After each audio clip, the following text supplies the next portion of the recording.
Assalamualaikum Bu, selamat siang pada semuanya. Hari ini kita kedatangan narasumber yang sangat kompeten sekali pada Ibu Dr. Insinyur Tri Ligayanti. Selamat siang Bu.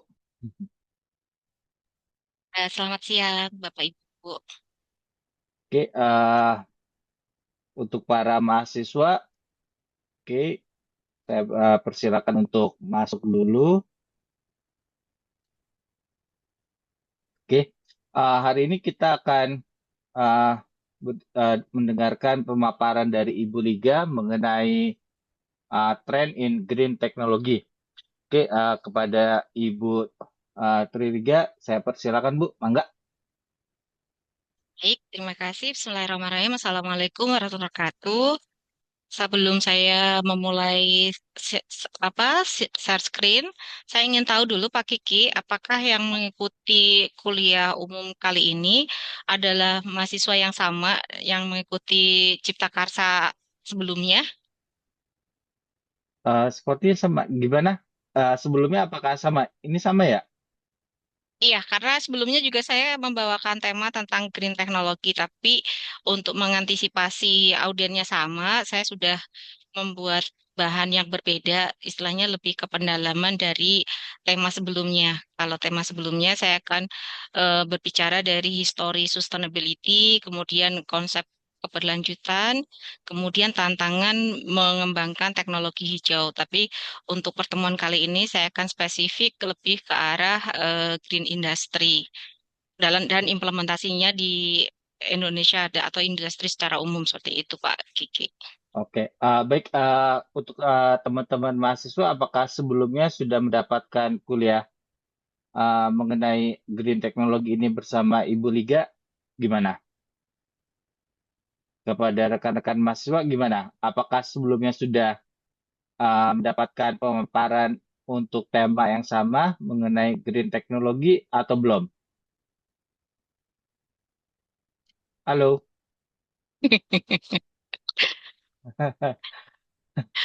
Kuliah Zoom seperti ini ya Pak ya?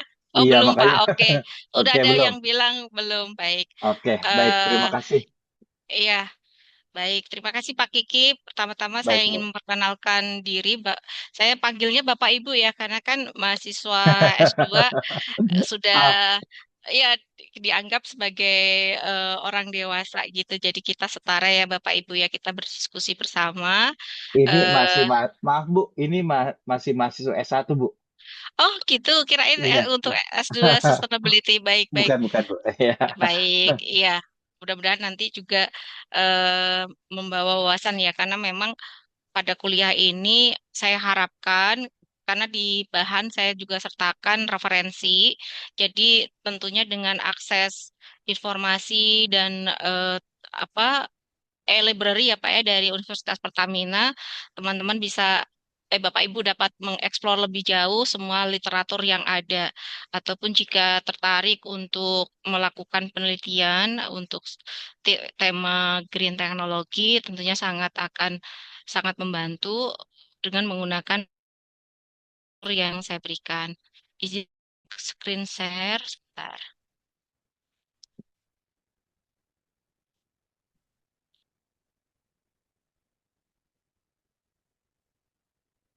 Udah kelihatan ya Pak ya? Iya, Bu. Sudah kelihatan, Ya. Bu. Baik, sebelumnya saya memperkenalkan diri dulu. Jadi, saya alumni Teknik Kimia Universitas Diponegoro dan dulu backgroundnya di tahun 2023, 2003 langsung melamar menjadi ASN karena memang merupakan impian dari orang tua saya agar anaknya menjadi ASN gitu ya Bapak Ibu ya. Jadi, masa-masa itu memang belum banyak yang tertarik menjadi ASN sehingga menjadi angkatan pertama perekrutan terbuka. Kemudian saya masuk di Direktorat Industri Kimia Hulu. untuk sebagai gambaran bagi teman-teman semua, Direktorat Industri Kimia Hulu itu membidangi industri petrokimia seperti Chandra Asri, kemudian Kaltim Metanol Industri, kemudian industri amonia dan pupuk Indonesia Group, serta pabrik-pabrik hulu di bidang kimia. Sehingga di dalamnya tantangan terkait isu lingkungan, kemudian parameter lingkungan dan semua aspek termasuk bahan kimia berbahaya dan lain-lain menjadi hal yang sangat krusial untuk diadres. Oleh karena itulah kemudian secara alami saya memperdalam S2 dan S3 di bidang ilmu lingkungan. Dan saya sangat bangga dengan Universitas Pertamina yang membuka jurusan Master Sustainability Science seperti itu, yang merupakan tantangan yang kita butuhkan di masa kini. Nah, sekarang selama 21 tahun saya bertugas di Direktorat Industri Kimia Hulu. Kemudian tahun ini selama 8 bulan saya ditugaskan sebagai Direktur Industri Kimia Hilir dan Farmasi, yang mana kalau hilir itu produknya sudah menjadi produk jadi seperti ban, helm, cat, dan lainnya. Kemudian disitulah justru aplikasi-aplikasi dari sirkular ekonomi dan lain-lain itu sangat potensial dikembangkan di industri kimia hilir. Selain itu juga karena farmasi, jadi tantangannya adalah untuk memproduksi farmasi baik basis kimia maupun hayati, yaitu kita kenal fitofarmaka. Nah, baru 1 bulan kemarin saya ditugaskan di Pusat Perumusan, Penerapan, dan Pemberlakuan Standar Industri, atau kita kenalnya SNI ya Bapak Ibu. Cuman karena di sini saya diberikan topik tentang green technology, maka saya akan berusaha untuk mengeksplor konsep-konsep dari green technology karena secara spesifik di aturan memang belum ada aturan yang sangat spesifik mengatur teknologi hijau seperti itu. Tapi pendekatan-pendekatan konsepnya nanti yang mudah-mudahan dapat mempermudah teman-teman untuk memahami eh, apakah green teknologi, dan nanti juga saya sampaikan beberapa contoh dari penerapan green teknologi tersebut. Nah, di sini sebelumnya ya saya balik lagi. Di sini ya Bapak Ibu ya, sebelah kiri ini dapat dilihat logo Kementerian Perindustrian sejak tahun 2014 telah berubah. Kalau dulu adalah roda kerja, tapi sejak Undang-Undang Nomor 3 Tahun 2014 tentang perindustrian mengakomodir tentang industri hijau, maka logo Kementerian Perindustrian ditambah hijau daun ini Bapak Ibu. Inilah yang menjadi semangat dari Kementerian Perindustrian untuk mendorong industri yang lebih ramah lingkungan dan apa berkelanjutan seperti itu. Nah, di dalamnya, di dalam Undang-Undang tentang Perindustrian Undang-Undang Nomor 3 Tahun 2014 tersebut, secara khusus ada bab tentang industri hijau.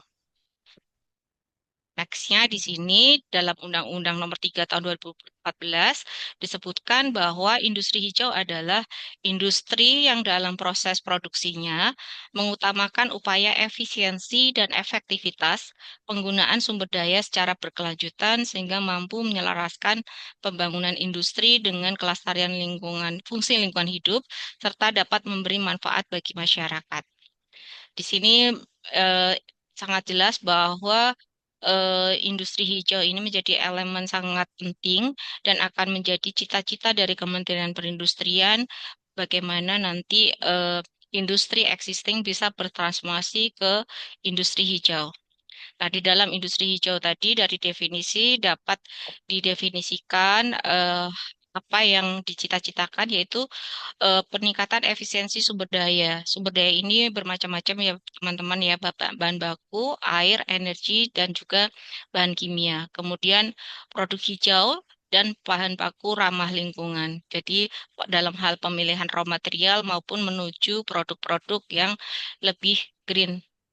Kemudian juga pemanfaatan energi bersih, kemudian penurunan emisi dan pengendalian limbah, kemudian mengakomodasi standar berkelanjutan, penerapan ekonomi sirkuler, serta penciptaan green jobs. Jadi di sini akan sangat menarik hubungannya bagaimana teman-teman nanti menguasai teknologi hijau dalam menciptakan ataupun menyambut peluang di green job ini.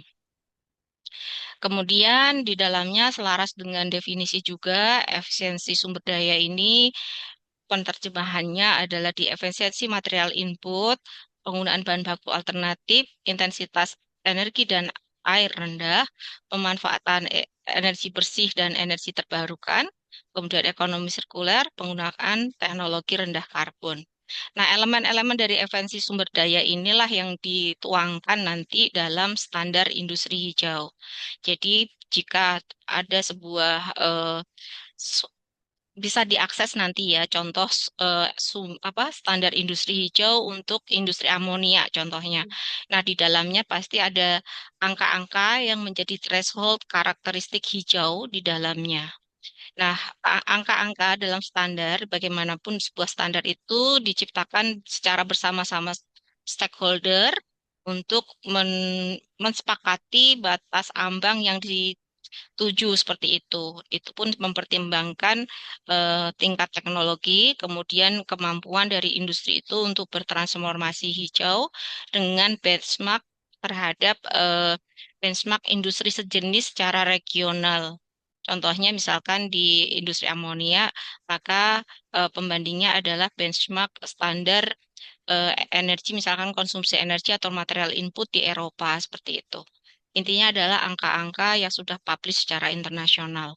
Nah, di sini juga ada peluang bagi teman-teman jika ingin nanti melanjutkan risetnya ke tingkat lanjut, bisa menciptakan angka yang di, disepakati atau diakui sebagai angka nasional gitu ya. Misalkan berapa sih intensitas energi atau intensitas material input sebuah industri gitu. Contohnya di industri amonia, yang mana secara scientific base diakui dan tidak terbantahkan, maka hasil penelitian teman-teman tadi akan menjadi referensi internasional bahwa untuk kinerja industri amonia Indonesia adalah sekian-sekian. Nah, ini terbuka sekali untuk dilakukan penelitian lebih lanjut.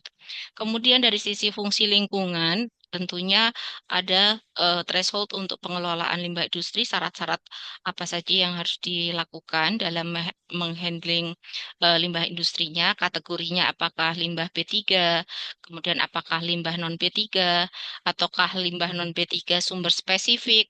Jadi pada saat ini pun di peraturan Kementerian Lingkungan Hidup telah berkembang mengenai pengelompokan jenis limbah industri.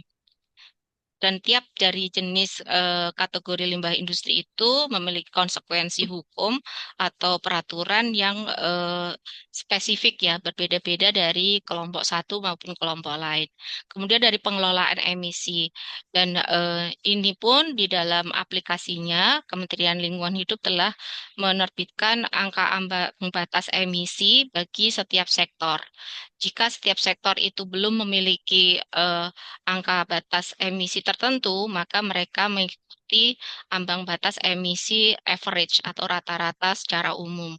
Nah, average rata-rata secara umum ini kadang juga ada kerugian yang diderita suatu industri karena seharusnya dia bisa memiliki angka emisi yang lebih rendah, tapi karena memang belum ada pengelompokan secara khusus, maka mereka akan mengikuti ambang batas emisi rata-rata yang bisa kemungkinan lebih tinggi dari kinerja mereka.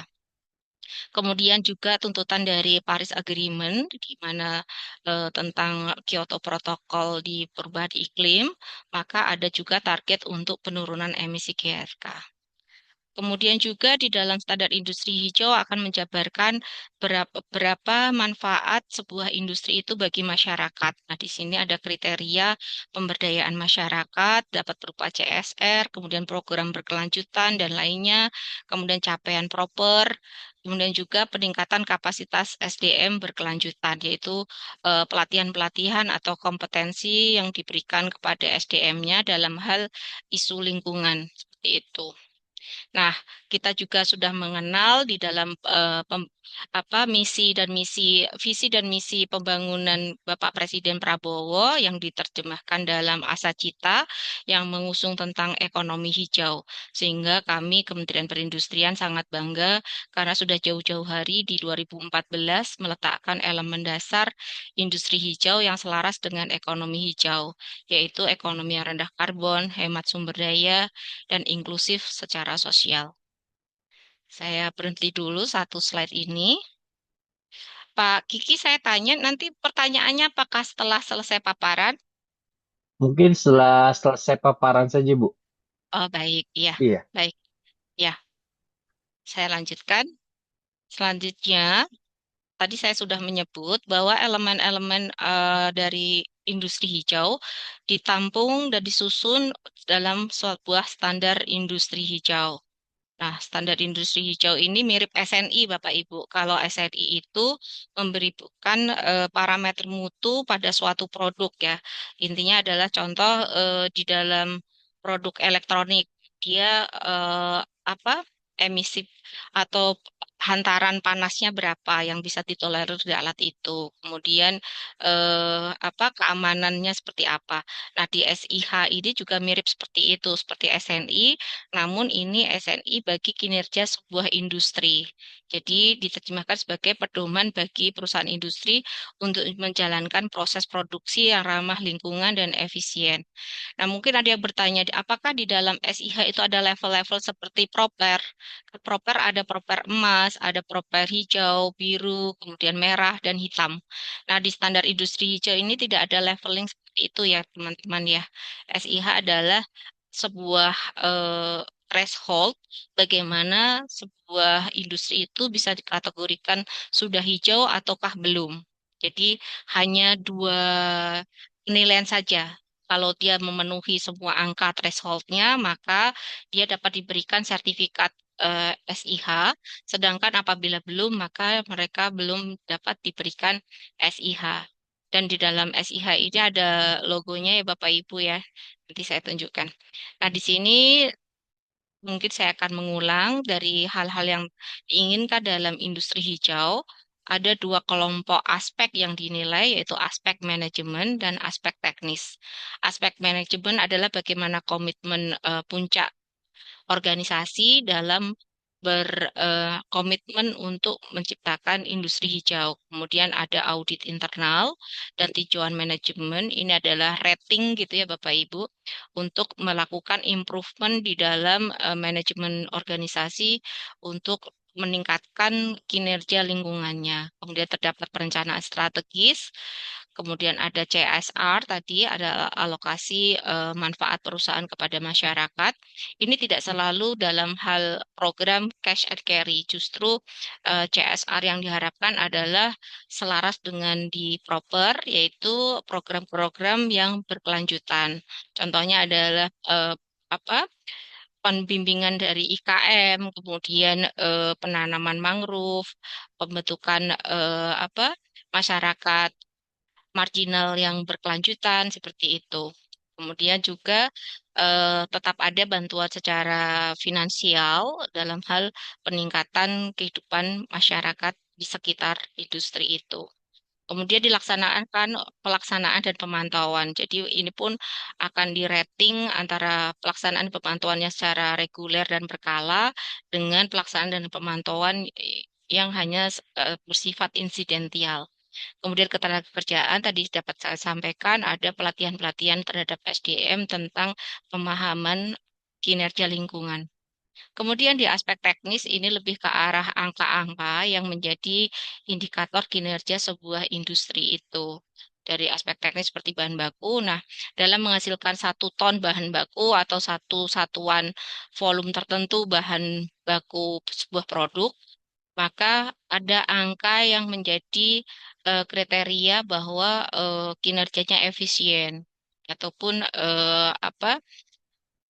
bisa menghemat sumber daya bahan baku. Kemudian manajemen energi, bagaimana sebuah angka dari konsumsi energi per ton produk itu eh, dimiliki batas yang membedakan antara yang sudah hijau dengan yang belum. kemudian juga konsumsi air, kemudian proses produksi ini seperti apa efisiensi peralatan produksi, kemudian standar produk. Apabila sudah ada memiliki standar produk dan juga sudah berlaku wajib, maka ini akan memiliki kriteria yang lebih tinggi.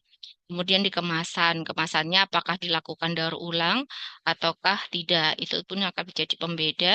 Kemudian pengelolaan limbahnya bagaimana, apakah sudah sesuai aturan ataukah justru beyond dari aturan.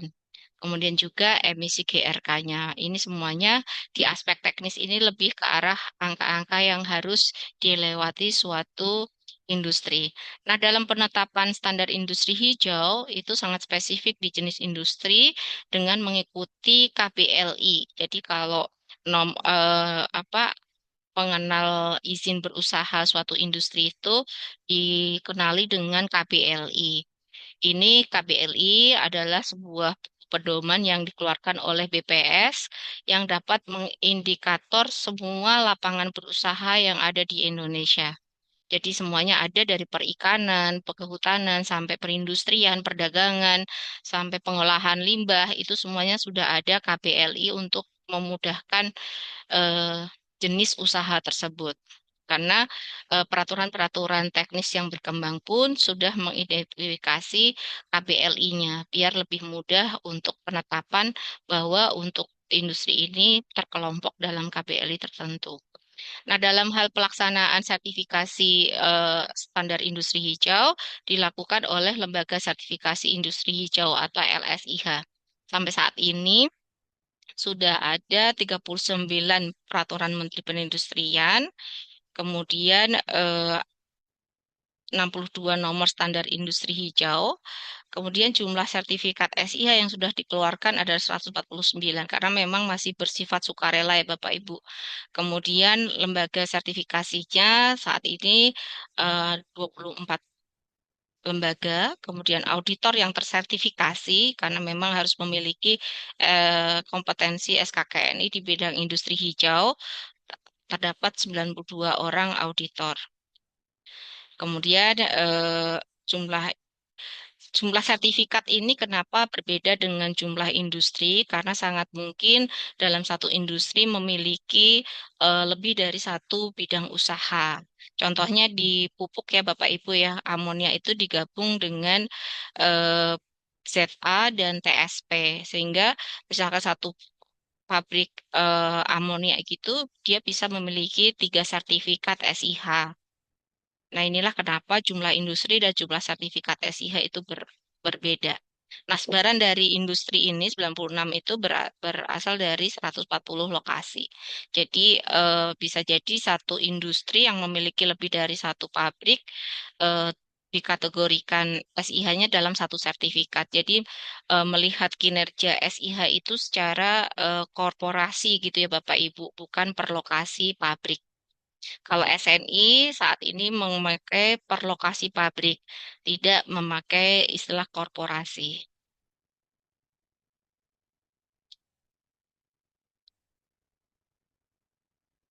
Baik, selanjutnya saya sedikit melompat pembahasannya tentang pengembangan ekonomi sirkuler. Nanti karena hal ini pun apa yang menjadi tujuan dari industri hijau tentunya akan mengikuti perkembangan dan tuntutan lingkungan global karena Indonesia tidak mau menutup diri terhadap hal-hal yang menjadi kebijakan global sehingga industrinya berdaya saing dan pendekatan global saat ini mengarah kepada ekonomi sirkuler dan meninggalkan ekonomi linear.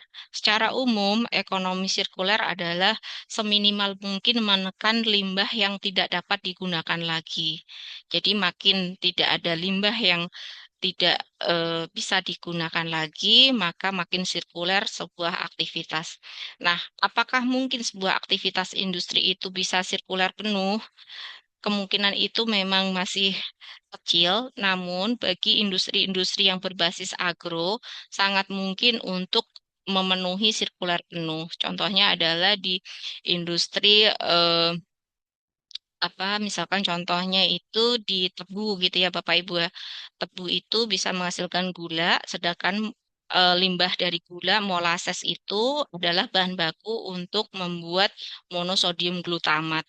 Nah, dalam pengolahan monosodium glutamat itu pun dihasilkan limbah cair gitu ya, yang nantinya dapat diolah menjadi pupuk cair, dan pupuk cair itu dikembalikan untuk pupuk tebu. Jadi, contoh konsep-konsep ekonomi sirkular lebih mudah dipahami untuk industri-industri yang berbasis agro.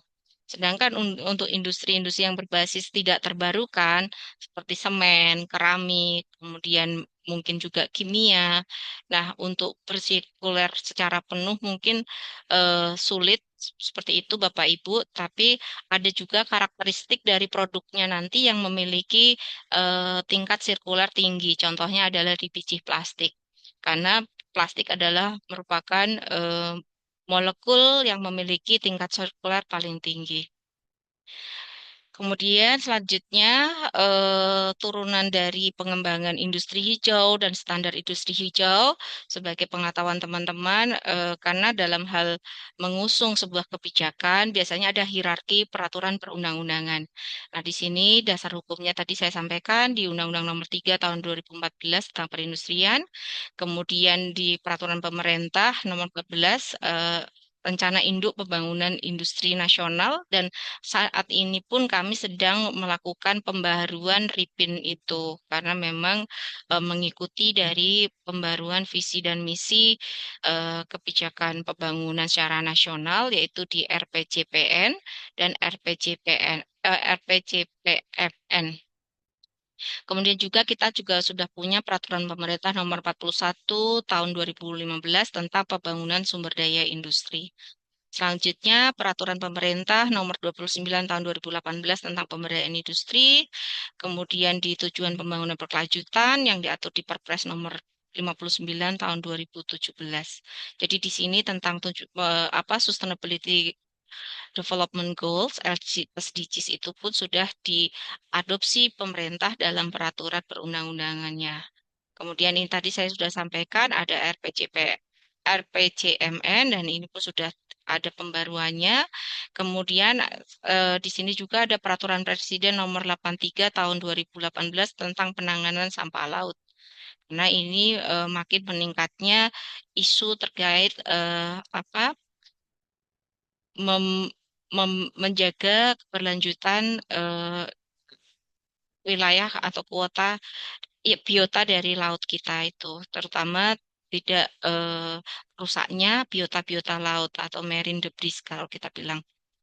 Nah, ini tadi saya tidak mengulang lagi eh, tentang standar industri hijau. Di sisi lain, kita juga ada tentang standar nasional Indonesia, khususnya tentang SNI Ecolabel. Jadi dalam dapat melabeli sebuah produk dengan Ecolabel, maka tools yang kita pakai adalah Ecolabel.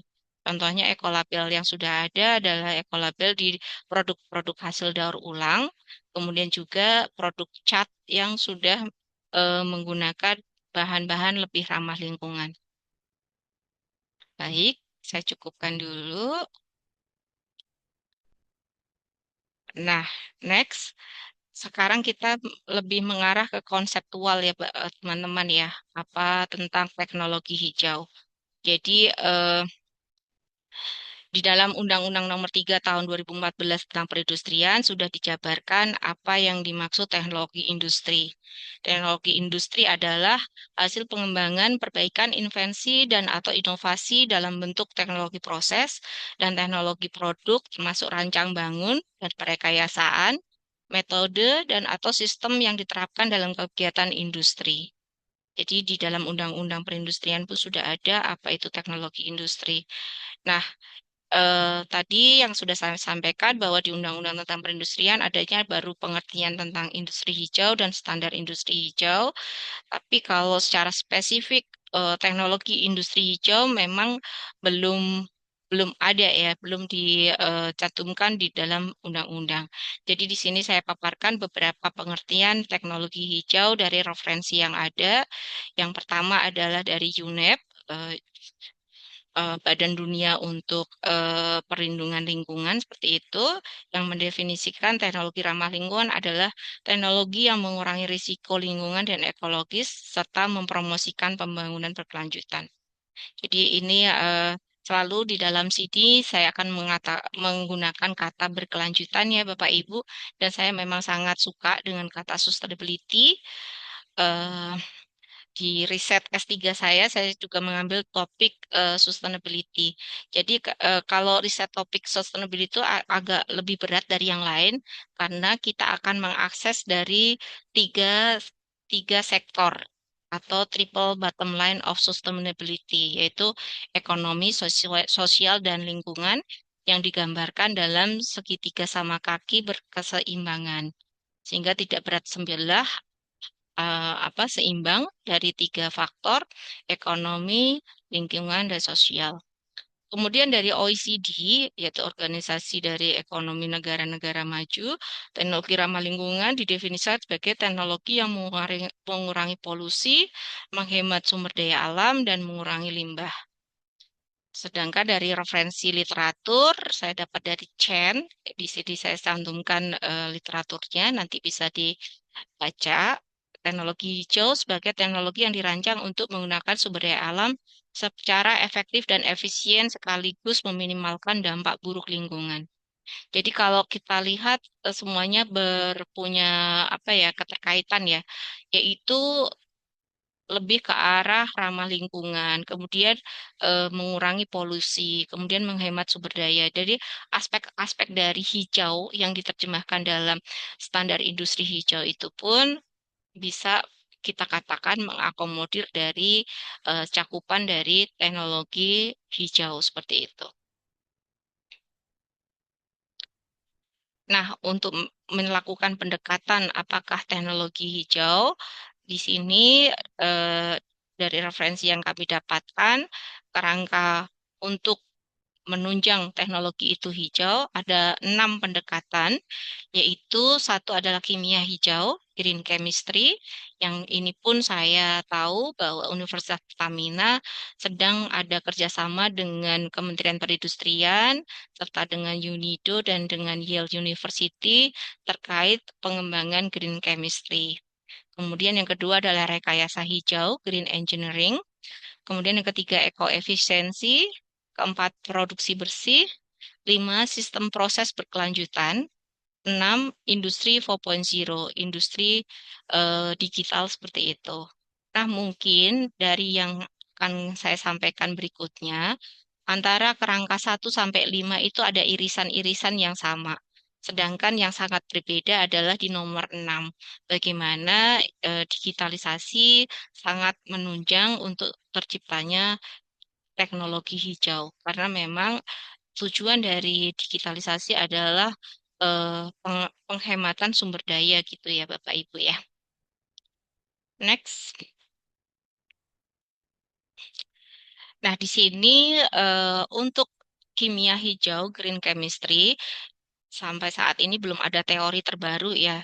Ya, teori green chemistry ini pertama kali didevelop oleh Prof. Anastas dan Warner yang mengembangkan 12 prinsip kimia hijau untuk mendukung industri hijau. Kemudian di sini dikelompokkan sebagai bahan kimia yang aman, efisiensi energi dan energi terbarukan, produksi yang aman, pencegahan pencemaran, dan pemantauan pencemaran lingkungan. Di sini ini pun sebuah topik yang menarik untuk setiap prinsipnya untuk dilakukan pendalaman. Jadi eh, sepandek yang saya tahu setelah melalui pendidikan S2 dan S3, maka yang kita tahu makin tinggi tingkat pendidikan itu, makin sedikit yang kita pelajari. Karena memang itulah cara secara alami bagaimana kita menjaga dan mengembangkan ilmu pengetahuan. Jadi cara menjaga ilmu pengetahuan itu tetap berkembang adalah dengan adanya riset-riset yang dilakukan dan dipublikasikan. Jadi riset-riset sebagus apapun, tapi kalau tidak dipublikasikan, maka belum tentu riset tersebut memiliki sumbangan terhadap pengembangan sebuah ilmu, sehingga secara akademis, capaian kita di dalam pengembangan ilmu pengetahuan adalah publikasi ilmiah yang sudah kita hasilkan dari riset yang kita lakukan. Nah, kembali di dalam hal 12 prinsip kimia hijau ini, dapat dilihat bahwa di sini adalah pencegahan terjadinya timbulan limbah.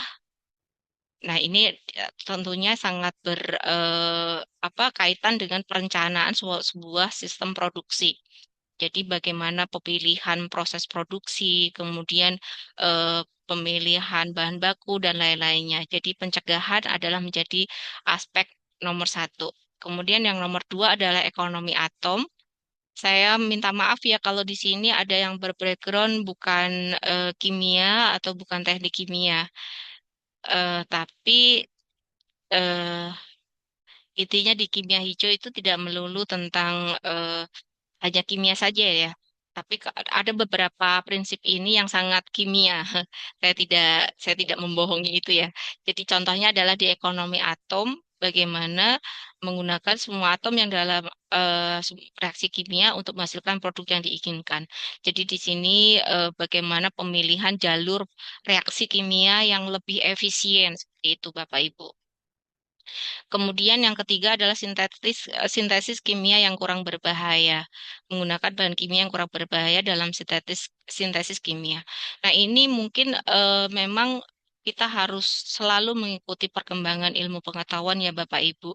Sebagaimana kita ketahui dulu dalam membasmi serangga-serangga yang masif, karena dulu kan Perang Dunia Kedua ya, semua senjata digunakan.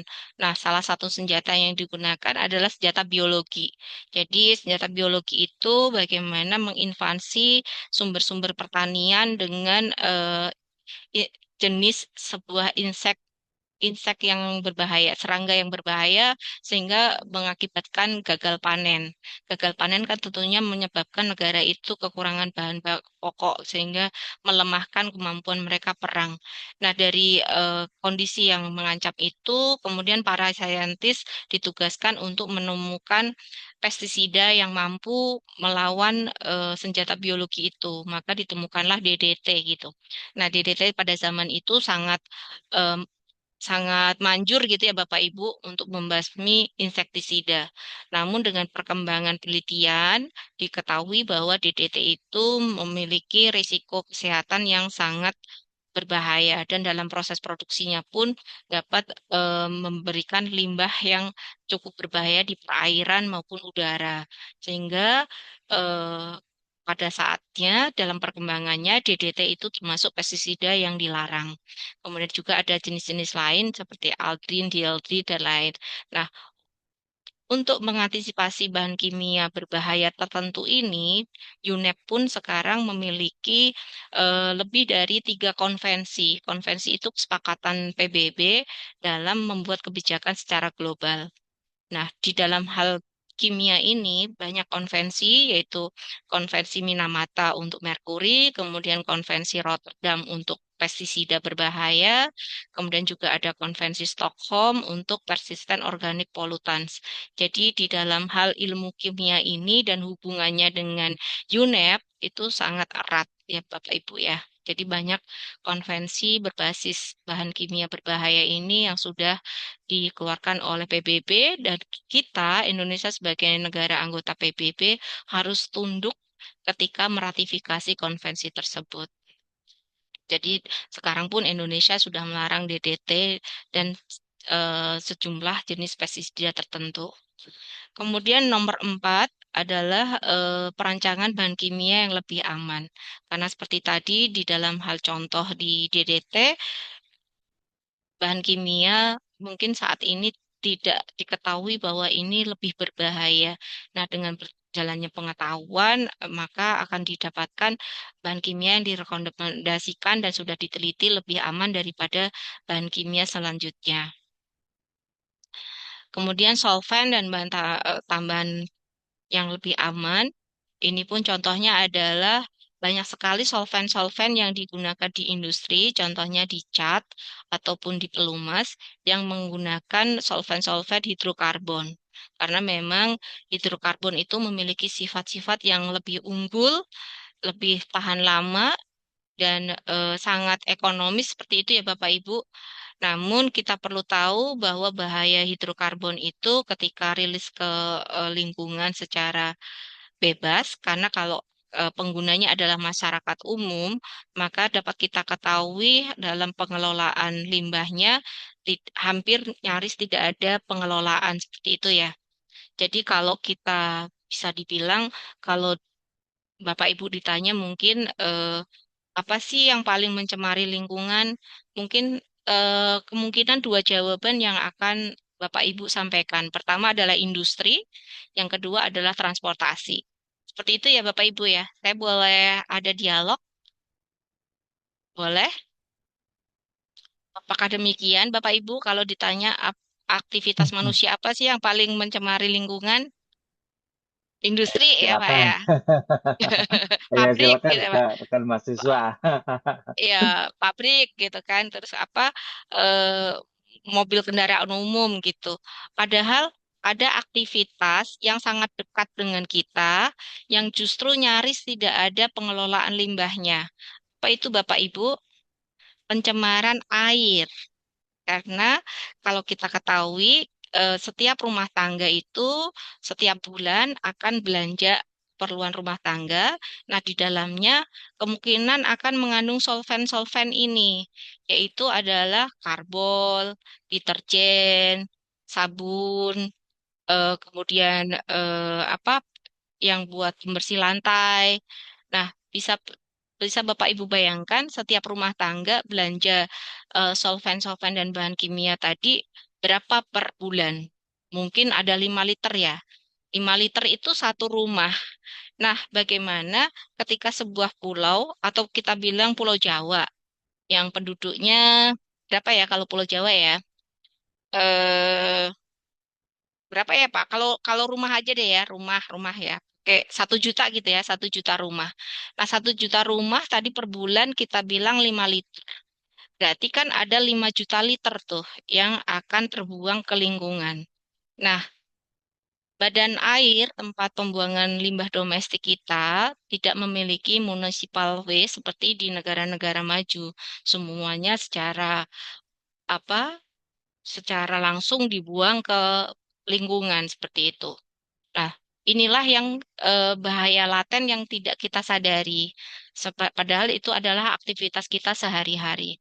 Nah, saya harapkan dari hasil kuliah hari ini, saya akan mengajak teman-teman untuk mengkritisi diri sendiri ya. Kan kita bisa memilih produk-produk yang ada logo, dia menggunakan solvent ramah lingkungan. Atau dia ada apa istilahnya ide atau inovasi lebih yang mengklaim bahwa produknya ramah lingkungan. Contohnya yang sangat mudah kita dapatkan adalah sabun mandi. Sabun mandi kita sudah banyak yang mengklaim menggunakan solvent ramah lingkungan atau yang berbasis oleh kimia seperti itu, tidak menggunakan hidrokarbon. Tentunya dari sisi harga memang lebih mahal ya Bapak Ibu dengan solvent kimia. Tapi apabila kita ada perhatian dan kita care terhadap lingkungan, maka kita akan memilih eh, apa perlengkapan rumah tangga atau kebutuhan kita sehari-hari yang lebih ramah lingkungan seperti itu. Nah, di sini dari sisi solvent, kemudian desain untuk efisiensi energi. Di sini diperlukan perancangan proses kimia yang lebih efisien dan penggunaan energi yang lebih rendah. Jadi di sini sangat padat Bapak Ibu kriteria untuk pengembangan teknologi hijau dengan menggunakan prinsip kimia hijau. Kemudian yang ketujuh adalah penggunaan bahan baku terbarukan. Contoh penggunaan bahan baku terbarukan ini tidak terbatas pada tekstil gitu ya. Kan kita sudah banyak tuh yang go green, jadi menggunakan tekstil dari daur ulang, ataupun juga ada juga tekstil-tekstil yang diperoleh dari daur ulang botol minuman, karena PET, botol minuman kita, PET itu memiliki nilai ekonomi yang sangat tinggi karena penggunaan di daur ulangnya yang sangat bervariasi juga ke tekstil ataupun juga di isian selimut, isian bantal itu bisa diisi dari kalau kita bilang dakron gitu ya. Itu hasil daur ulang dari botol minum. Bahkan untuk brand-brand nama saat ini, mereka sangat bangga untuk mengeluarkan produk-produk yang berbasis daur ulang. Contohnya adalah apa celana jeans Levi's itu ya, celana jeans Levi's itu Bapak Ibu untuk pengembangan terbaru satu celana jeans itu bisa diproduksi dari 10 botol PET ukuran 1 liter. Jadi kalau Bapak Ibu ada eh, minuman apa air minum mineral gitu ya yang ukuran 1 liter, nah 10 botolnya itu bisa untuk membuat satu celana jeans. Jadi itulah desain untuk efisiensi energi dan juga penggunaan bahan baku terbarukan. Contoh lagi yang bahan baku terbarukan secara asalnya, contohnya adalah di cat gitu ya. Cat itu sangat banyak pengembangan dari sisi tadi solvent, kemudian dari resin. Resinnya juga ada resin yang ramah lingkungan, kemudian juga pemilihan pigmen. Jadi di teknologi sebuah produk industri itu ada yang sangat terbuka untuk dilakukan inovasi-inovasi berbasis pemilihan material alternatif, tapi ada juga proses-proses yang bersifat baku yang tidak dapat dilakukan penggantian. Nah, untuk proses-proses yang tidak dapat dilakukan penggantian material, effort yang digunakan adalah di sisi pemanfaatan waste heat-nya ataupun limbah dari panasnya yang disirkulat seperti itu, tidak ada yang terbuang percuma. Kemudian juga dari penghematan-penghematan energi di prosesnya, yaitu di pompa dan eh, alat-alat produksi yang digunakan. Kemudian mengurangi derivatif nomor 8, karena dengan mengurangi derivatif, misalkan dari proses A ditambah B akan menghasilkan C dan D, terus kemudian diinovasi dari proses A plus B menjadi C karena C yang hanya diinginkan. Nah, itu adalah effort untuk mengurangi derivatif. Nah, di sini ada metode-metode yang bisa digunakan. Misalkan ada jenis katalis, saya langsung jumping ke nomor 9 ya, karena hubungannya adalah pemilihan katalis untuk dapat mengurangi derivatif sebuah proses kimia. Ada juga yang menggunakan kondisi operasi, yaitu suhu dan tekanan. Seperti itu. Dengan adanya mengurangi derivatif, maka akan terjadi optimalisasi di produk yang paling diinginkan. Jadi kadang eh, kalau reaksi dasarnya A plus B akan menghasilkan C dan D, maka diperlukan effort dalam handling D ini. Atau D ini misalkan kurang ekonomis, sehingga perlu proses lebih lanjut, sehingga D harus diproses lanjut untuk menjadi barang yang bernilai ekonomi. Nah, di situ tentu saja akan ada konsumsi energi dan juga konsumsi material lebih untuk mengoptimalisasi A plus B menjadi C dan D. Nah, untuk mengurangi effort tadi, maka akan lebih optimal jika dipilih jalur A plus B menjadi C saja tanpa adanya D. Kemudian 10 desain untuk degradasi tadi saya sudah sampaikan desain-desain yang memilih material yang memiliki tingkat circularity paling tinggi ataupun dia bisa terserap oleh secara alam atau biodegradable gitu ya. Saya menghindari kata degradable karena kalau dalam hal plastik degradable itu cenderung dapat menimbulkan limbah mikroplastik. Sehingga sekarang pun ada teknologi-teknologi bagaimana ada bahan aditif yang diproduksi dari bahan alam, contohnya singkong, kemudian dia direaksikan dengan polietilen ataupun polipropilen, sehingga dia menjadi sebuah agen gitu, sebuah agen. Nah, agen ini ditambahkan pada polipropilen ataupun polietilen, sehingga membuat polimer polipropilen dan polietilen itu dapat biodegradable. Itu pun sudah menjadi common issue gitu ya, pengembangan di industri plastik berkelanjutan. Jadi kalau dulu kita hanya tahu ada aditif yang membuat plastik petrochemical itu menjadi degradable, kalau sekarang sudah lompat ke arah plastik polimer petrokimia itu menjadi biodegradable. Itu bukan sesuatu yang impossible gitu ya. Kemudian nomor 11 adalah prinsip ke-11, analisis waktu nyata untuk pencegahan pencemaran. Jadi melihat bagaimana mencari jalur reaksi yang dapat selalu dimonitor secara real time untuk mencegah polusi. Contohnya adalah di industri asam nitrat gitu ya Bapak Ibu. Ketika asam nitrat dengan reaksi yang secara biasa itu dapat berpotensi mengakibatkan emisi nitrat seperti itu atau nanti akan bermutasi menjadi NOx. Nah, itu menjadi selain menjadi pencemaran udara, dapat kita ketahui emisi nitrat itu memiliki global apa global warming potential yang jauh berbahaya daripada CO2. Jadi eh, polusi dari nitrat itu NOx itu memiliki global warming potential sekitar 365 kali dari CO2. Jadi misalkan 1 ton CO2 dengan 1 ton eh, NOx. Jadi NOx itu potensi global warmingnya setara dengan 365 ton CO2. Seperti itu gambarannya. Nah, untuk memecah agar nitrat itu tidak menjadi NOx, maka ada namanya teknologi secondary katalis. Jadi, eh, sekadari katalis ini berfungsi untuk memecah nitrat ini tidak menjadi NOx, jadi lebih dioptimalkan menjadi asam nitrat, kemudian menjadi amonium nitrat. Nah, itu pun ada namanya sentuhan teknologi gitu ya Bapak Ibu.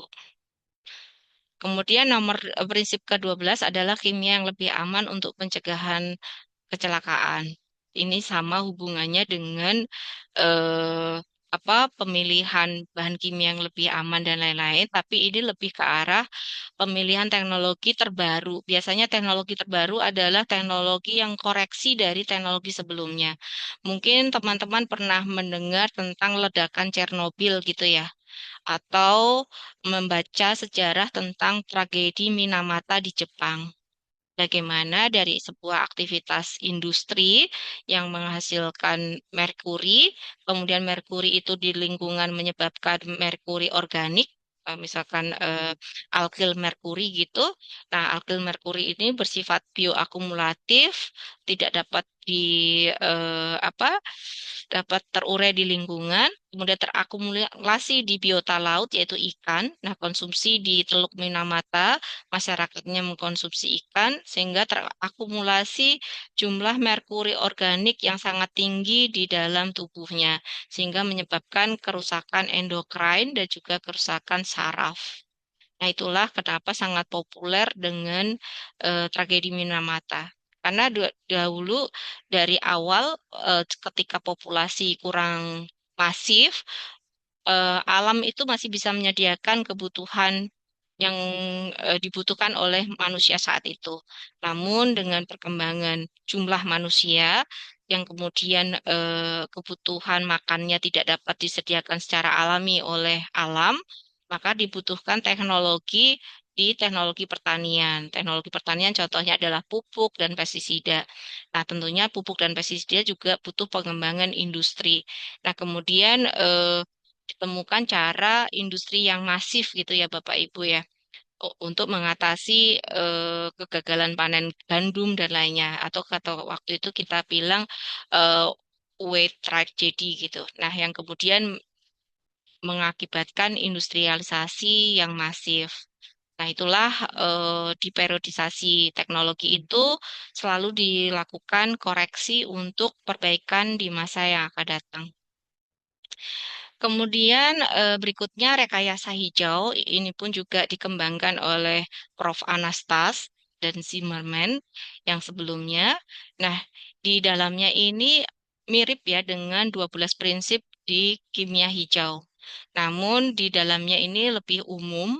Kalau tadi di kimia hijau adalah lebih spesifik di pemilihan bahan kimia ataupun reaksi kimia dan katalis, tapi di sini adalah rekayasa hijau Nah, sama ini 12 apa prinsip yaitu di eh, inherent daripada sirkumstansial, desainer berusaha untuk memastikan semua bahan dan energi pada input dan output secara inherent tidak berbahaya. Jadi ini pun juga ada aspek pencegahan. Kemudian pencegahan daripada pengolahan. Jadi misalkan lebih baik mencegah timbulan limbah daripada mengolah limbah. Kemudian desain untuk pemisahan, untuk pemurnian, kemudian meminimalkan pemakaian bahan dan energi, memaksimalkan efisiensi. Jadi ini sangat mirip ya dengan prinsip-prinsip dari kimia hijau. Kemudian selanjutnya ini lebih ke arah proses. Saya mungkin tidak akan mengulang karena memang secara pokok mirip karena yang mengembangkan pun sama ya Prof. Anastas gitu. Dan conclusion yang kita dapatkan, rekayasa hijau berkaitan erat dengan kimia hijau, sehingga penerapan di industri saling berhubungan antar satu prinsip dengan lainnya. Perbedaannya adalah prinsip kimia hijau sangat mungkin diterapkan pada industri kimia, tapi untuk rekayasa hijau ini lebih luas daripada industri kimia, karena secara umum industri akan mengusung apa teknologi atau rekayasa menjadi motor dari aktivitas usahanya seperti itu. Kemudian ekoefisiensi. Ekoefisiensi ini dikembangkan oleh World Business Council of Sustainable Development WBCSD yang mereka juga ada konferensi tahunan seperti itu ya Bapak Ibu. Ekoefisiensi adalah konsep yang dikenalkan oleh WBCSD untuk meningkatkan efisiensi pemakaian sumber daya alam dan mengurangi dampak buruk lingkungan. Ini pun juga tadi pengertiannya masih mirip-mirip dengan sebelumnya, yaitu di efisiensi pemakaian sumber daya alam dan mengurangi dampak buruk lingkungan. Dalam European Commission atau Uni Eropa menyampaikan konsep efisiensi dengan create more with less. Jadi bagaimana dengan sumber daya yang lebih sedikit tapi dapat memproduksi yang lebih banyak. Kemudian berkembang dengan efisiensi sumber daya, resources efisiensi, yang merupakan strategi untuk meningkatkan efisiensi pemakaian sumber daya alam dan menurunkan dampak negatif lingkungan. Sebagai contoh secara ekstrim dapat saya contohkan adalah pengembangan nanoteknologi. Nanoteknologi itu dengan ukuran nano diharapkan dalam konsumsi partikel itu di dalam suatu produk dapat ditekan, tapi dengan pendekatan teknologi nano.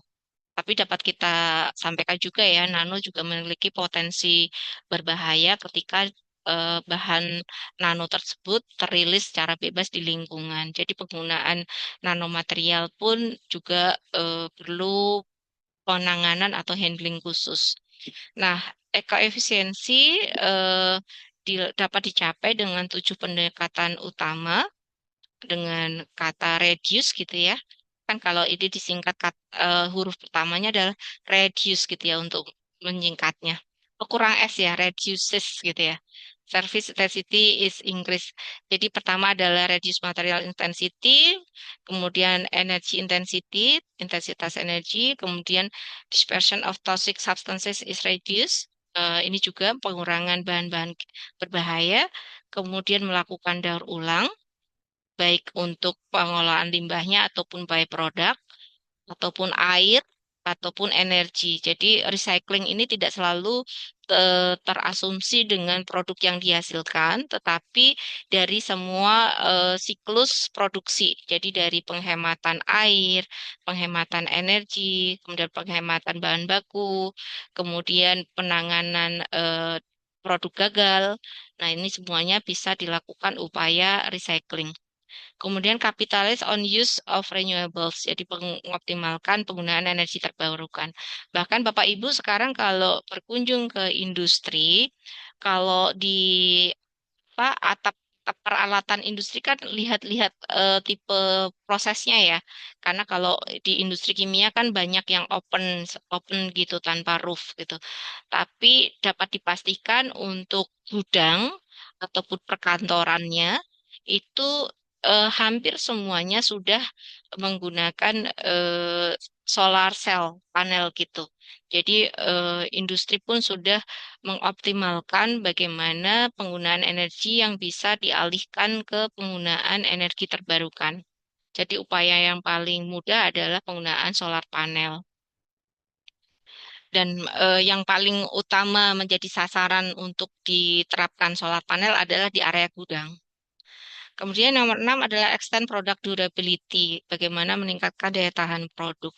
Nah, ini pun juga kita sebagai customer juga diharapkan memiliki kebijaksanaan ketika memilih produk-produk yang mutunya baik, tahan lama. Tapi ada satu yang harus kita kendalikan, yaitu kebosanan. Nah, kalau kita nggak bisa mengendalikan kebosanan, bosan beli lagi, nah itu kan berarti akan menciptakan limbah baru gitu ya. Nah, ini pun perlu dibarengi dengan kebijaksanaan penggunanya, customer wisdom. Kemudian yang tujuh, service density is increased. Jadi intensitas layanan ditingkatkan sehingga dalam satu produk itu yang awalnya customer harus memiliki serangkaian produk dalam satu purpose. Nah, riset di dalam ekoefisiensi itu menginginkan semua apa fungsi itu dapat diperoleh dalam satu produk. Jadi tidak perlu memiliki banyak produk atau produk multifungsi gitu ya. Nah, ini tantangan di ekoefisiensi. Selanjutnya, produksi bersih ini sudah sangat familiar, bahkan Kementerian Lingkungan Hidup pun sudah membuat Pusat Nasional Produksi Bersih eh, yang sangat fokus di dalam promote produksi bersih. Dan di sini banyak tulisan dari Prof. Purwanto, yaitu profesor saya yang mengajar saya S1 dan S2. Beliau sangat concern di pengembangan produksi bersih. Nah, pengembangan produksi bersih ini tidak selalu ke arah industri-industri besar, bahkan di industri kecil menengah itu sangat terbuka dan sangat memiliki peluang besar untuk diterapkan cleaner production. Nah, ini juga yang dilakukan oleh Prof. Purwanto dalam mendampingi IKM-IKM di Jawa Tengah dalam penerapan cleaner production. Contohnya adalah di industri batik, kemudian di industri makanan, dan juga industri rumah tangga lainnya. Contoh di industri batik adalah penggunaan air, yang mana air sebelumnya adalah langsung dibuang ke lingkungan. Nah, dalam hal pencucian batik ya. Nah, beliau menggunakan bagaimana bak air itu bisa digunakan berulang dalam mencuci atau melarutkan malam yang digunakan pada batik. Sehingga dan juga nanti di bak itu akan ada endapan malam yang nanti bisa diambil lagi. Nah, ini kan juga contoh-contoh proses penerapan produksi bersih di IKM. Ada juga lagi yang di industri tahu, kemudian di industri kecil lainnya. Jadi banyak potensi produksi bersih yang bisa diciptakan. Mungkin untuk level apa pendidikan satu, Pak Kiki boleh dikasih tugas tuh Pak sesekali. Jadi tugasnya adalah menciptakan penerapan produksi bersih sederhana yang bisa ditemukan di sekitar teman-teman berada gitu ya. Mungkin juga di apa pedagang gorengan seperti apa pokoknya yang ide-ide cleaner production ya apa gitu. Nah, nantinya akan di reward sama Pak Kiki nih. Saya nugasin Pak dosen. Berikutnya, tujuh kategori utama dalam teknologi produksi bersih dirumuskan oleh L. Hagar di 2007, yaitu aspek pengurangan.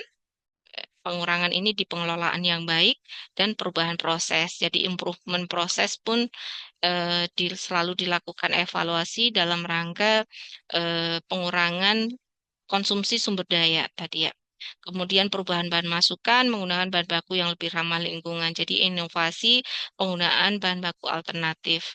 Kemudian di pengendalian proses, memastikan proses berjalan dengan efisien. Ini untuk di industri-industri besar, contohnya di petrokimia, biasanya ada divisi khusus, yaitu divisi teknologi. Nah, divisi teknologi ini berisi SDM yang silang eh, konsentrasi ya. Contohnya adalah ada teknik sipil, ada teknik mesin, teknik elektro, teknik kimia yang di dalamnya setiap hari melakukan efisiensi apa yang bisa dilakukan. Karena kita tahu untuk industri petrokimia kita itu sangat kompetitif. Jadi kenaikan ongkos produksi akan menurunkan daya saing hasil yang diproduksi. Contohnya adalah etilen, polietilen, polipropilen. Karena memang di pasar bebas atau di market, jika harga di dalam negeri itu naik, maka yang masuk adalah produk impor. Itu sangat umum sehingga menjadi tugas sehari-hari dari industri petrokimia untuk melakukan evaluasi terus apa yang bisa diimprove setiap eh, apa hari gitu ya, mengevaluasi pompanya kah, pompanya jika diganti dengan ukuran begini dia bisa menghasilkan efisiensi energi berapa, kemudian apakah di optimasi proses yang lain seperti apa. Jadi itu sudah sangat kompetitif ya Bapak Ibu, kan nantinya saya percaya teman-teman kan inginnya juga berkiprah di industri. Nah itu pun pengenalan di penguasaan teknologi ini akan banyak membekali teman-teman untuk selalu berpikir kritis seperti itu ya. Karena kalau tidak berpikir kritis dan merasa bahwa prosesnya sudah baik-baik saja, maka akan cenderung tidak memunculkan ide untuk melakukan improvement. Kemudian nomor 4, modifikasi peralatan, mengubah atau meningkatkan peralatan agar lebih hemat energi. Ini tidak hanya parsial, tapi kadang karena lebih hemat itu dilakukan adalah dengan mengganti pabrik.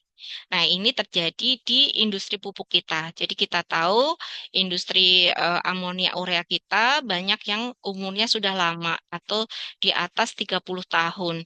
Nah, daripada mereka memodif peralatan satu persatu, maka akan lebih efisien ketika mereka mengganti pabriknya dengan menggunakan teknologi terbaru. Nah, ini namanya program di kami, namanya adalah program revitalisasi industri pupuk. Nah, itu pun menjadi tugas dari Kementerian Perindustrian untuk mengawal terlaksananya program revitalisasi industri pupuk. Karena kita tahu pupuk itu sangat erat hubungannya dengan ketahanan pangan. Jadi, sektor pupuk merupakan sektor prioritas. Kemudian perubahan teknologi sama tadi ya dengan mengadopsi teknologi baru yang ramah lingkungan. Yang terbaru di sisi, karena saya berbasis kimia ya Bapak Ibu ya, mungkin mohon maaf jika saya banyak contohnya lebih ke arah kimia. Contohnya amonia. Bapak Ibu tahu bahwa amonia selama ini diproduksi dari gas bumi. Nah, teknologi terkini terbukti bahwa amonia adalah senyawa kimia yang paling sederhana yang dapat diproduksi dengan menggunakan energi terbarukan. Jadi sebelumnya adalah energinya masih menggunakan fosil yaitu gas bumi. Nah, amonia ini bisa dihasilkan dari elektrolisis air. Jadi hidrogennya dari air menggunakan energi terbarukan, kemudian disintesa dengan nitrogen dari udara bebas. Jadi itulah dinamakan green ammonia. Dan tadi hidrogen yang diperoleh dari elektrolisis air dengan menggunakan energi terbarukan itu disebut green hydrogen. Jadi teman-teman setelah ini kalau browsing jurnal gitu ya, coba dibuat apa dengan keyword green hydrogen atau green ammonia. Maka akan muncul sangat masif riset terbaru terkait green hydrogen dan green ammonia. Ini pun sudah menjadi proyek dari PNRE, yaitu Pertamina New and Renewable Energy, sebuah divisi usaha di bawah Pertamina yang konsentrasi terhadap energi terbarukan. Jadi selain geothermal, PNRE juga mendevelop pilot project di green hydrogen dan green ammonia di seluruh wilayah Indonesia. Jadi saya pun punya petanya, Bapak Ibu, peta proyek green hydrogennya PNRE. Kemudian nomor 6 adalah daur ulang. Contohnya daur ulang di lokasi, pemrosesan ulang limbah di tempat produksi, ataupun pengolahan limbah hasilnya juga yang di luar lokasi. Nah, contohnya di industri makanan ya Bapak Ibu, banyak industri makanan yang terafiliasi global memiliki kebijakan untuk menarik kembali kemasannya. Secara sederhana, penekanan dalam hal peningkatan daur ulang ini ada improvement yang bisa dilakukan. Mungkin Bapak Ibu belum pernah memperhatikan. Sekarang saya tanya ya, dulu botol kemasan Sprite itu warna apa? Boleh dibantu jawab? Halo?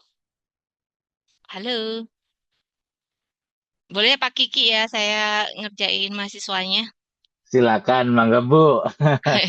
Iya, ayo teman-teman, dulu Sprite itu botolnya warna apa? Ayo silakan.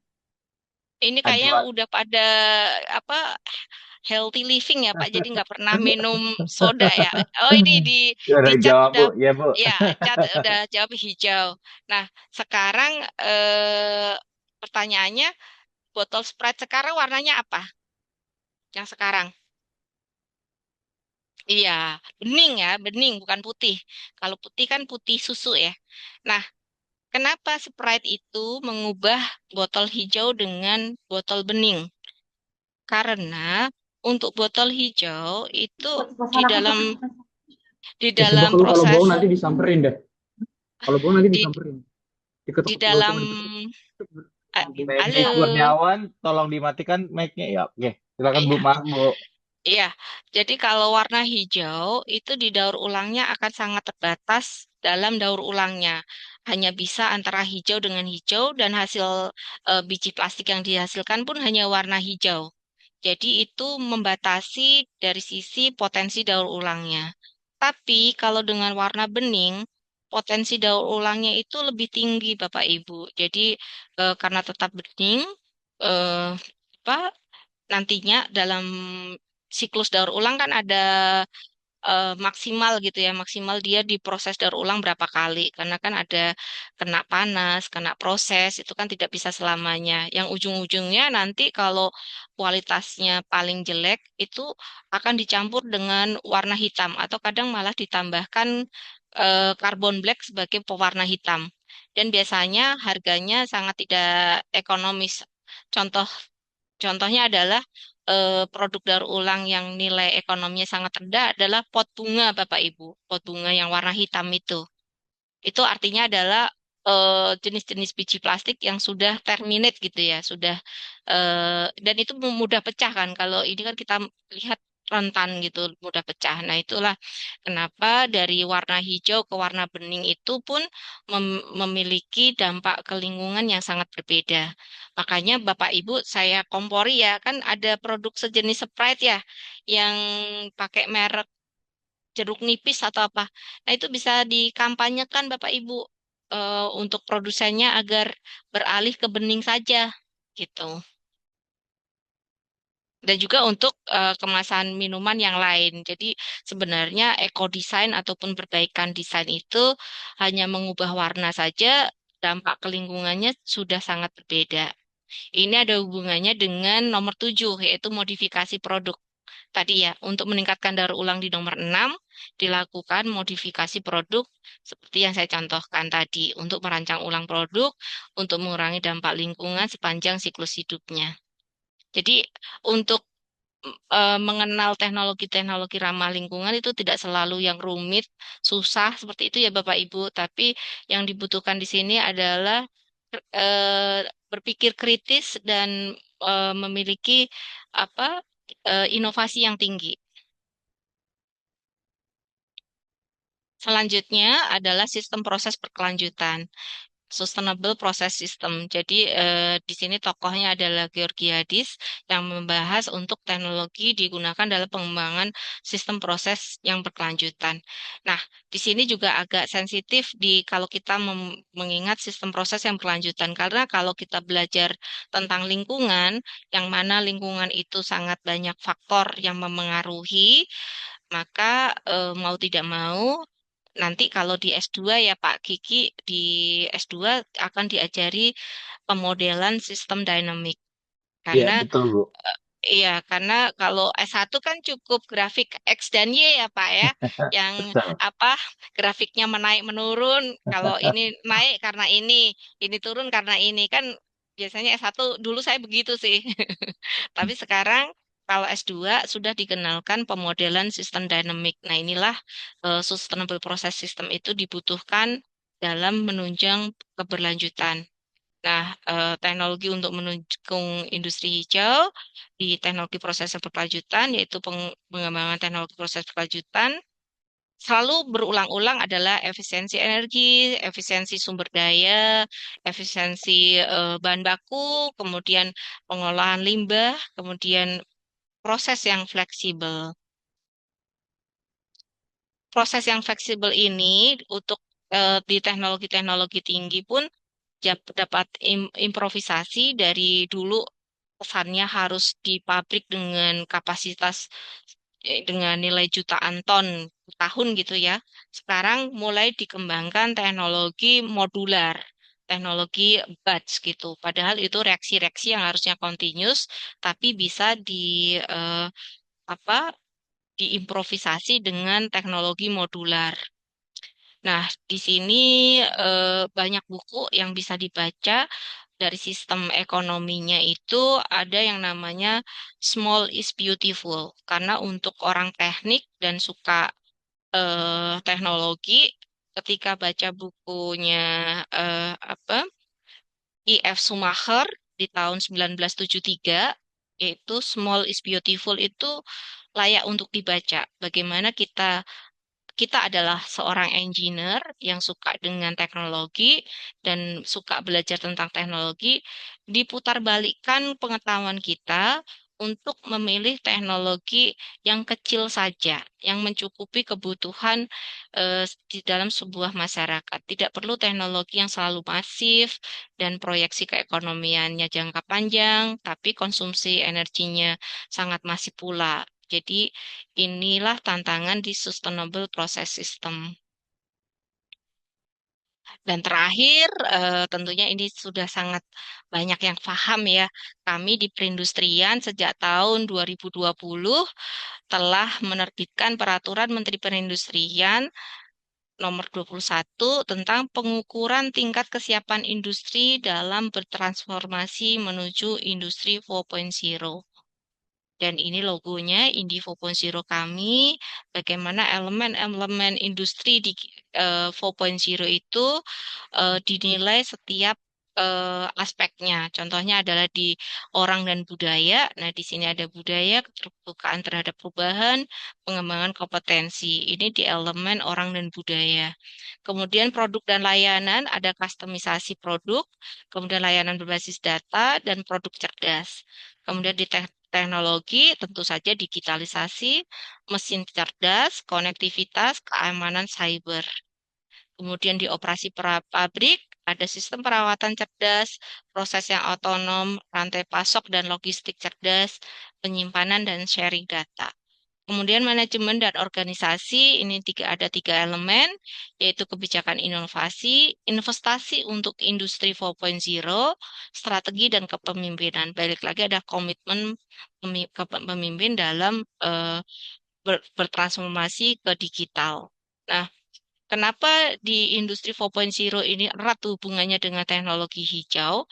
Karena salah satu penghematan yang tadi kita sudah uraikan panjang lebar dapat dicapai secara cepat apabila diterapkan digitalisasi dalam suatu sistem proses produksi. Contohnya di sini sudah banyak sekali industri kita yang memperoleh gelar gitu ya. Gelar tertinggi adalah National Lighthouse Kenapa pakai lighthouse? Lighthouse adalah teori mercusuar yang mana industri itu tidak hanya memikirkan dirinya sendiri, tapi dia akan menyediakan dirinya untuk menjadi area pembelajaran industri lain. Itulah kenapa lighthouse. Dan biasanya yang mendapatkan gelar National Lighthouse ini akan membangun sebuah studi center seperti itu, learning center untuk belajar digitalisasi atau transformasi digitalisasi di proses produksinya. Nah, di sini bisa teman-teman catat nanti atau eksplorasi yang mungkin nanti bisa dipilih untuk tempat magangnya untuk belajar industri 4.0. Kalau di pupuk itu kampion-kampionnya adalah pupuk Kalimantan Timur, kemudian Petrokimia Gresik, kemudian pupuk Sriwijaya Palembang. Mereka juga sudah ada learning center khusus untuk digitalisasi dan sangat terbuka untuk pembelajaran, jadi berbagi. Nah, kita harapkan dari salah satu pabrik pupuk ini dapat mencapai ke lebih tinggi yaitu Global Lighthouse. Jadi ada kompetisinya di global dan biasanya itu di Jerman. Kita bilang eventnya adalah Hannover Messe. Nah, di sisi lain di pharmaceutical juga ada campaign National Lighthouse di apa Kalbe Pharma, kemudian juga di eh, apa di elektronik juga ada, kemudian ada juga yang penerapan digitalisasinya ini tidak selalu di proses utama, tapi juga bisa di lini distribusi, kemudian ada juga di warehouse, ada juga di apa? Di sistem logistiknya. Jadi contohnya yang diterapkan di logistik itu bisa memitigasi kapal yang akan datang dengan kapal yang akan berangkat dan semua kondisi kapal lokasi real time-nya dapat diketahui.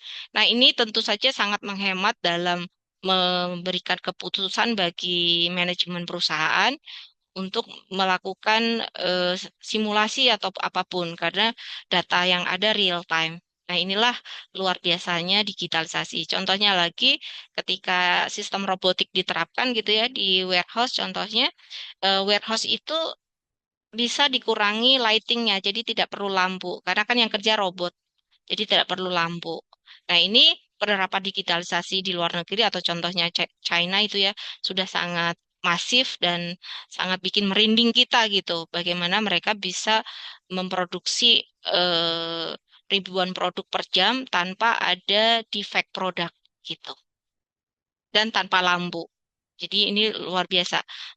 Bukan kita tidak pro dengan tenaga kerja ya, tapi bagaimanapun industri juga harus eh, menerapkan digitalisasi ini karena barang yang dijualnya nanti akan bertemu dengan barang yang dihasilkan dari industri 4.0 juga. Jadi daya saing industri itu selalu menjadi acuan utama dalam melakukan improvisasi ataupun perbaikan sistem. Dan ini industri 4.0 diakui merupakan salah satu elemen untuk menciptakan teknologi industri hijau. Nah, ini ya, kan di Herman et al. 2016 menyampaikan teknologi ini bertujuan untuk meningkatkan efisiensi, mengurangi biaya, meningkatkan produktivitas, dan memberikan fleksibilitas yang lebih besar dalam sistem industri, selaras dengan teknologi industri hijau. Jadi ini pengakuan bagaimana digitalisasi juga merupakan tools untuk transformasi teknologi hijau. Nah, ini sebagai penutup saya sampaikan sejumlah referensi apabila nanti di antara teman-teman ada yang ingin lebih memperdalam dan tentunya literatur ini bisa diperoleh juga ataupun dipinjam secara eh, e- e-library gitu ya. Saya percaya lah kalau Universitas Pertamina masa library-nya nggak ini Pak ya. Saya mau tahu nih sudah langganan Scopus nggak Pak? Untuk beberapa jurnal sudah, Bu. Oh, siap. Iya. Baik. Baik, demikian Pak Kiki dan teman-teman saya akhiri paparan saya. Selanjutnya saya undang untuk diskusi. Oke. Terima kasih banyak Bu Liga untuk insight-nya. Ini kalau boleh saya bilang nih, yang disampaikan hari ini kayak perkembangan green teknologi itu bukan hanya sekedar dari inovasi ya Bu, tapi juga ada standar, regulasi, kompetensi, pokoknya banyak banget lah. Nah, saya persilakan kepada rekan-rekan mahasiswa yang ingin bertanya.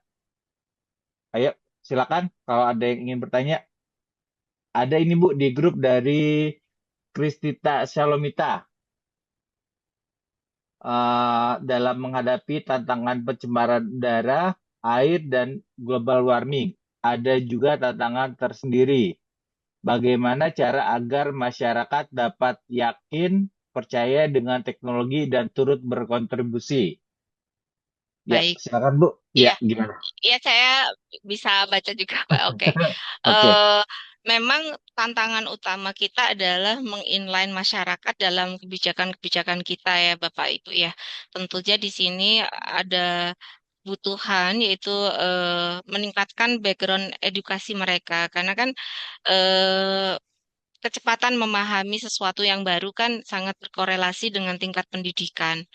Nah, tentunya eh, kita sangat berharap di program-program presiden ataupun siapapun nanti presiden selanjutnya lebih menitik beratkan kepada pendidikan karena kita tidak bisa pungkiri pola pikir ataupun tingkat pendidikan adalah tools utama untuk mengubah nasib suatu bangsa. Itu sebuah keniscayaan. Nah, eh, sama juga di sini kan hadir 380 partisipan ya Pak, termasuk kita. Nah, tentunya 380 partisipan di sini ketika mungkin bisa lebih memahami paparan yang saya sampaikan ataupun lebih bisa mengimplementasikan di kehidupan sehari-hari. Itu pun akan berdampak ke lingkungan juga kan ya. Tadi ketika memilih produk yang lebih green, kemudian juga memilih cara hidup yang lebih green, itu pasti berdampak dari pemilihan sabun, pemilihan deterjen, kemudian mungkin dari cara kita mengakses ke kampus yang sedikit-sedikit harus menggunakan fossil fuel, kemudian eh, kalau saya bilang frugal living gitu ya.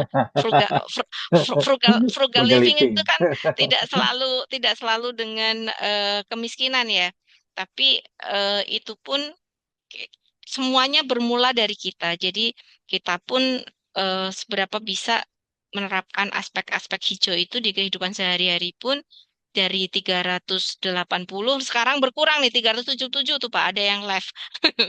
Jadi itu pun akan berdampak. Jadi saya nggak akan menjawab dengan yang rumit-rumit, tapi contohnya adalah dengan satu event ini, kemudian saya yakin Bapak Ibu pun menikmati kesempatan untuk mendapatkan pendidikan tinggi ya di S1, dapat melakukan perubahan atau transformasi, itu pun akan berdampak positif pada lingkungan.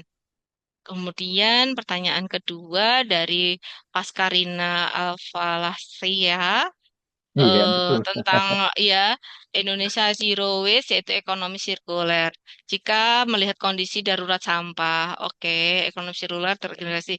Jadi di sini saya luruskan ya Bapak Ibu, kalau disampaikan sampah plastik kita menggunung di TPA, saya pastikan itu sampah-sampah yang tidak dapat didaur ulang. Karena kalau sampah plastik yang bisa didaur ulang dan bernilai ekonomi itu rebutan sekali. Tadi saya sudah bilang PET itu limbah plastik yang sangat mahal karena eh, bahan baku daur ulang yang diolah dari PET itu diberi jalur hijau ke Eropa, Bapak Ibu, terutama untuk kemasan pangan. Kemudian tadi yang bisa untuk menjadi tekstil alternatif. Nah, bagaimana menurunkan kemasan plastik di TPA yang tidak dapat didaur ulang? Kembali lagi, cara memilih konsumen, karena ini kan yang jualan itu kan tergantung dari permintaan konsumen. Jadi, ketika kita sudah bisa meminimalkan beli produk yang minim kemasan dan kemasannya itu multi layer biasanya saset atau apa itu eh, kita kita ubah dulu kita dari awalnya beli sampo saset ke beli yang botol gede jadi kan tidak perlu banyak menghasilkan limbah saset itu ya Pak ya. Kemudian juga ketika beli minuman kopi merek tertentu, nah daripada kita minta kemasan plastik dari dia, lebih baik kita sodorin tumbler kita aja. Kan ukurannya dari dia standar. Jadi itu sudah mereduksi kemasan plastik yang akan diberikan ke kita dan berakhir jadi sampah ketika kita budaya menggunakan tumbler. Ini bukan karena tumbler viral yang hilang di KAI ya, nggak usah nggak usah mahal-mahal lah, tapi istilahnya kemasan yang bisa di apa gunakan ulang seperti itu. Dan sekarang pun ada ibu-ibu yang ketika belanja di pasar itu sudah menyodorkan plastik box Pak, jadi nggak perlu tiap beli sesuatu ada bungkus plastiknya. Saya aja sampai sering menolak ya, udah nggak usah dibungkus gitu. Tapi di sisi lain ada customer yang katanya irit banget sih saya nggak dikasih kantong plastik ya. Nah kayak gitu tuh. Jadi alangkah besarnya impact ketika customernya ini kritis gitu. Nah TPA ini kan masih polemik ya Bapak Ibu ya. Apakah akan menjadi sumber energi listrik, sedangkan nanti listrik yang dihasilkan mahal, PLN-nya kena pasal apa Pak? Tidak boleh rugi. Saya berbicara di area BUMN ya. Jadi masih masih dihitung-hitung lah seperti itu. Tapi saya dorong dari kita sebagai penimbul sampah ini juga lebih bijak dalam memilih produk-produk ataupun ketika memilih acara makan-makan bareng nih. Nah, kita minimalkan membuang, kan ada juga tuh yang ketika ngumpul-ngumpul biar gak usah nyuci piring, nggak usah nyuci gelas, pakai yang sekali pakai ya Pak. Nah, kebayangkan Pak, itu dari satu ngumpul sampahnya sekantong gede itu ya, trash bag gede itu ya. Nah, itu gimana kalau kita pakai yang nampan bareng-bareng gitu tuh, nggak usah ada kemasan sekali pakai seperti itu juga. Jadi saya lebih banyak mendorong di arah customer wisdom karena memang itu yang paling mudah. Kalau yang improvement teknologi dan lain-lain pun nanti produk yang dihasilkan juga akan pilihan ke kita. Kita mau rela membayar sedikit lebih mahal nggak untuk membeli produk yang ramah lingkungan. Kemudian ada Afifa Amalia, dari perspektif ibu, kompetensi apa yang paling dibutuhkan generasi sekarang agar bisa berperan dalam pengembangan green teknologi ke depan? Tentu saja kompetensi keingintahuan, kepo. Jadi pertama harus kepo, karena kalau nggak kepo susah. Kan tadi saya bilang ya, ini pun pengalaman saya ketika saya sedang proses disertasi. Namanya disertasi itu kan topik itu udah dari semester satunya aja, setiap tugas mata kuliah harus mengacu topik disertasi. Tiap ini topik disertasi. Jadi jenuhnya tuh kebayang ya Bapak Ibu ya, nguplek satu topik itu melulu kan jenuh sekali. Bahkan mau pegang laptop aja kayak musuhan gitu.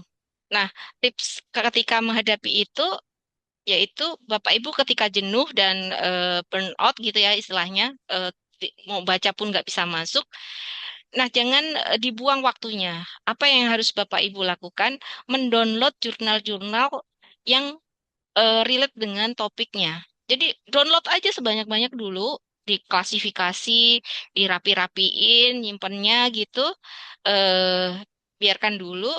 Nah, dari aktivitas download ini kan juga secara perlahan nanti muncul semangat lagi ketika dari melihat judul jadi pengen baca.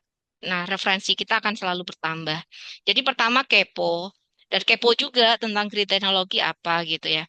Terus yang kedua tentu minat baca ya, karena saya sangat sedih jika kemudahan ChatGPT ataupun AI yang sekarang berada mengurangi minat baca. Karena saya sangat tersentuh dengan kata-kata seorang pakar, proses baca itu ada dialog dengan pikiran. Itu yang tidak kita dapatkan ketika kita dengan mudah minta rangkuman dengan AI generation atau ChatGPT gitu. Karena di ChatGPT kan cenderungnya diambil saja tuh hasil rangkumannya. Tapi kalau proses membaca, karena hasil tulisan itu kan hasil karya pikiran seseorang ya. dan itu hasil olah pikir dia juga. Jadi ketika kita menelaah sebuah bacaan, itu kan ada proses kita menyetujui, ataukah kita menolak, atau kita mengkritisi gitu. Nah, ini adalah ada dialog antara yang dibaca dengan pikiran kita. Nah, itu proses yang tidak bisa tergantikan, Bapak Ibu, karena kita tetap human being gitu ya.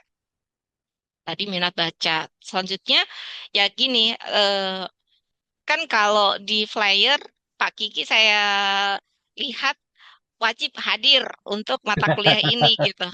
Nah, bisa nggak kalau tanpa itu terus teman-teman datang gitu?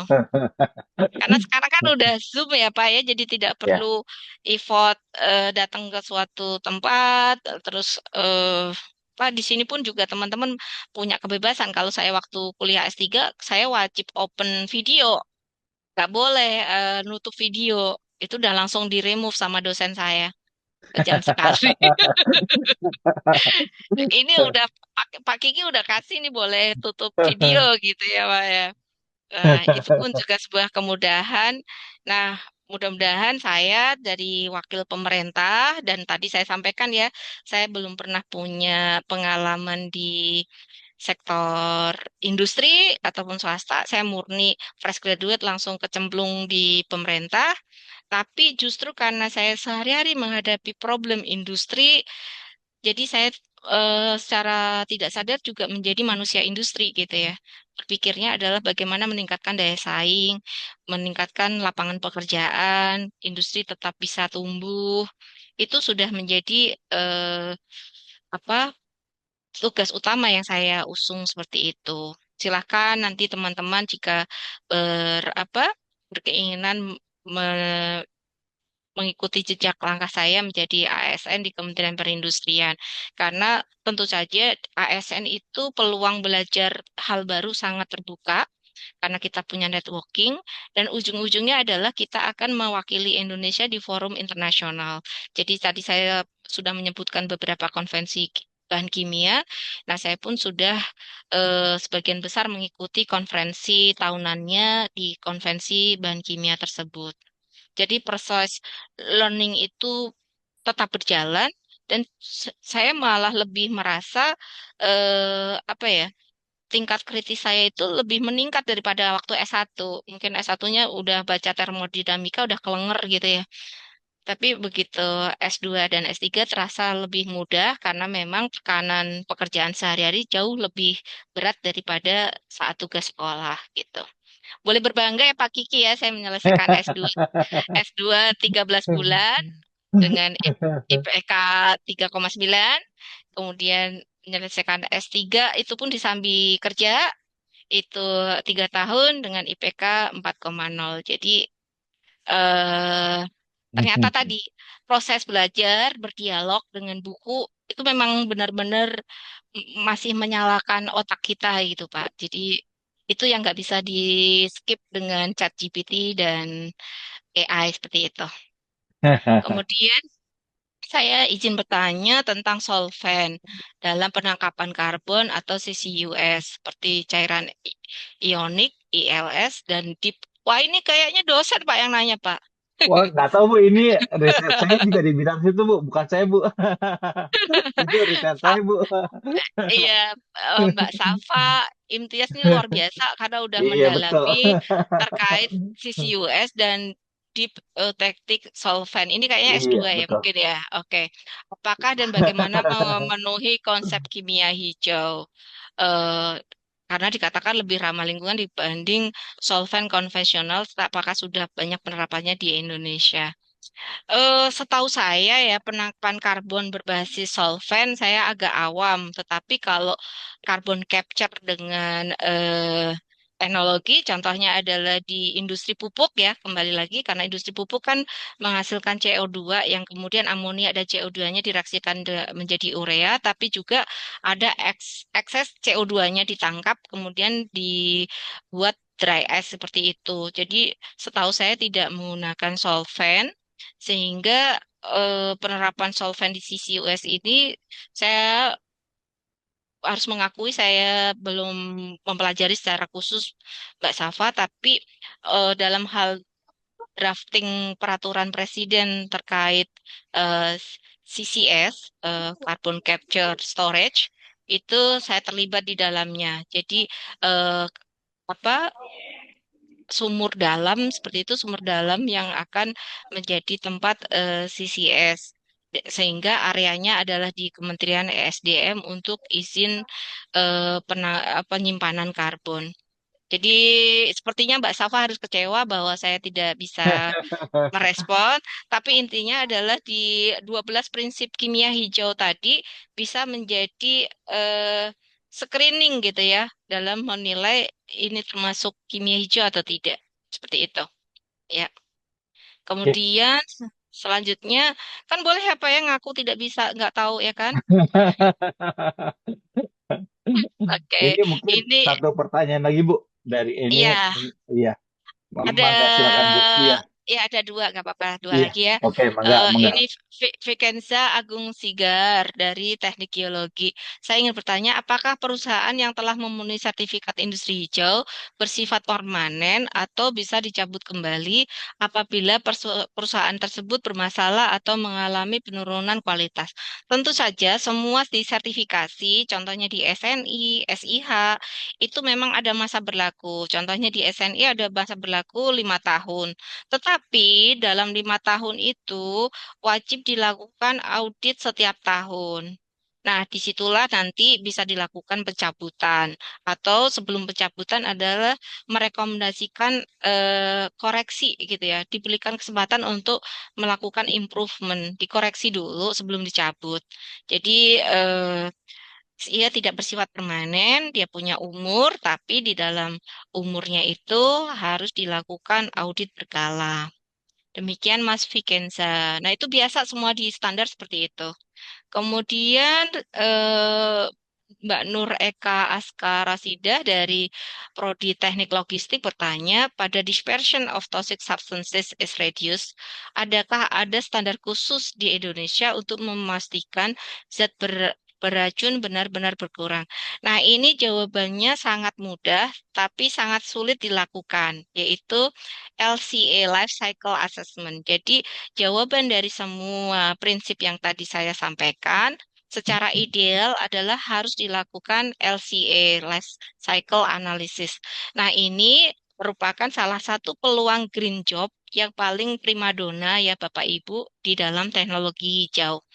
Jadi seorang engineer apabila memiliki kemampuan untuk menyusun neraca massa, neraca energi, kemudian membuat life cycle analysis dan tentunya tidak bisa berdiri ya karena life cycle analysis ini harus dilakukan sebuah tim kepakaran yang akan menganalisis dari kepakaran masing-masing, kemudian membuat sebuah nilai asesmen. Ini untuk menjawab apakah memang bahan kimia yang baru ini kategorinya sudah green, kemudian apakah prosesnya ini sudah green.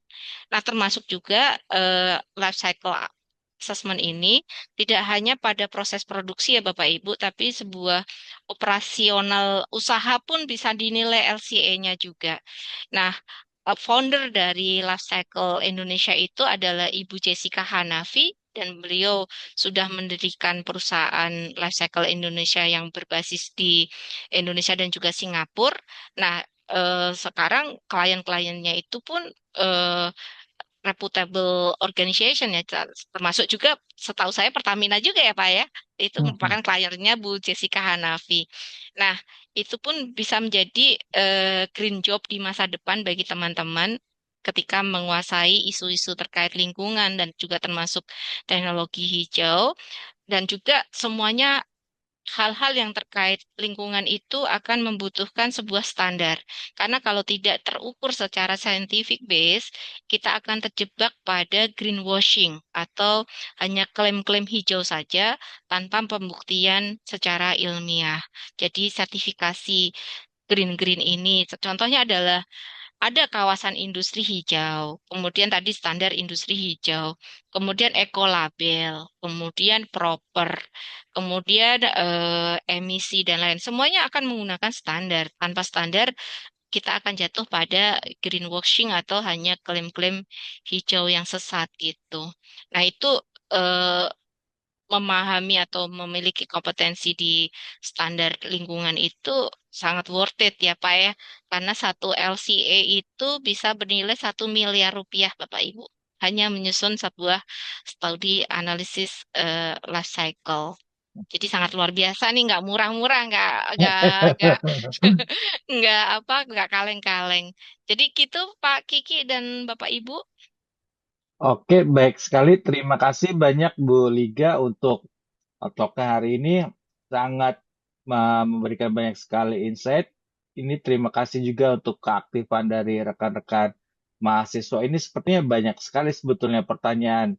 Tapi seperti yang dibilang, katanya banyak juga nih jadwalnya tabrakan, Bu. Jadi ya Ya, mudah-mudahan ke depannya kalau ada acara bagus seperti ini bisa disesuaikan lah jadwalnya. Oke, sekali lagi terima kasih banyak Bu Liga untuk sharingnya hari ini dan juga terima kasih untuk keaktifan teman-teman semua. Demikian, selamat sore, selamat beristirahat. Terima kasih banyak Bu. terima kasih Pak Kiki, terima kasih Bapak Ibu. Assalamualaikum.